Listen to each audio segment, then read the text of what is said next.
How to change language on Riot. Hi everyone, welcome back to another video from Tech for Gamers.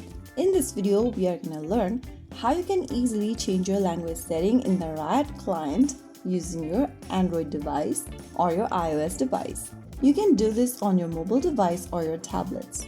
First of all, launch open the Riot client on your device, and once you're inside the home page after logging in, go ahead and click on the profile button at the bottom right corner from the home screen. After you're inside the profile section, go to the upper right corner and tap on the gear button.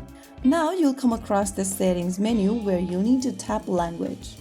Under the language options, select the language you want to change to, and once you do that, click yes. After you do this, you will be able to change your language setting in the Riot application.